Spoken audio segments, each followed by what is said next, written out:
Եկեք միասին պատրաստենք շատ համեղ և տարբերվող աղցան, որի հիմնական բաղադրիչը մակարոնն է։ Տեսեք, թե ինչքան լավ է ստացվել։ Շատ համեղ և հագեցնող աղցան է։ Եթե մեկ անգամ պատրաստեք այս աղցանը, վստահ եմ, որ այն կդառնա ձեր սիրելի աղցաններից մեկը։ Ահա և անհրաժեշտ բոլոր բաղադրիչները։ Ես վերցրել եմ աստղ տեսակի մակարոն։ Կարող եք ցանկացած տեսակի մակարոնով պատրաստել։ Մակարոնը նախօրոք խաշել եմ, որպեսզի ավելի երկար չտևի աղցանի պատրաստման գործընթացը։ Խաշելուց հետո պարտադիր ցողում եք սառը ջրով, որպեսզի մակարոնը իրար չկպնի և հատիկ-հատիկ մնա։ Մակարոնի վրա ավելացնում ենք պահածոյացված եգիպտացորը և մի թեթև այսպես խառնում ենք։ Աղցանի համար մեզ պետք է վարունգ, կտրատում ենք ոչ շատ մանր։ Աղցանի համար նախատեսված բաղադրիչները և քանակը գրված կլինի էկրանի վրա, ինչպես նաև նկարագրության բաժնում։ Մեզ պետք է նաև լոլիկ, բաժանում ենք մի քանի մասերի, կարող եք նաև չերի տեսակի լոլիկ վերցնել։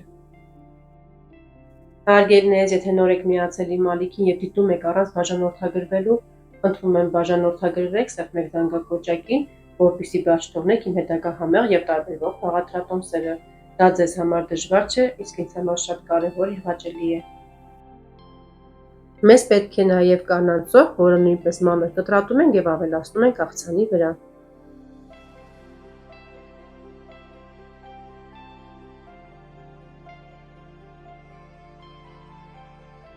Կտրատում ենք նաև խառը կանաչիները, ինձ մոտ համեմ, մաղադանուց և սամիթ է։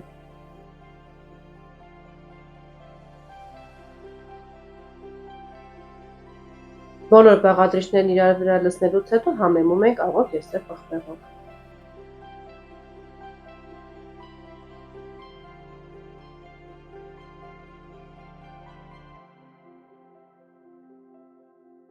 Լցնում ենք նաև մի փոքր կիտրոնի հյութ, ավելացնում ենք նաև մայոնեզը թթվասերի հետ խառնած։ Լավ խառնում ենք աղցանը և արդեն իսկ մեր գեղեցիկ, գունեղ և համեղ աղցանը պատրաստ է։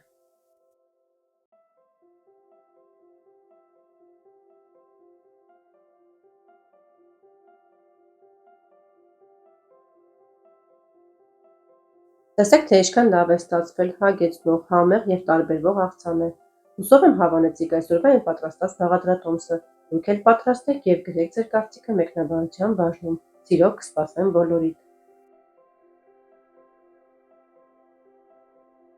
Այսօր էլ այսպիսի համեղ և գեղեցիկ աղցանի բաղադրատոմս էի պատրաստել ձեզ համար։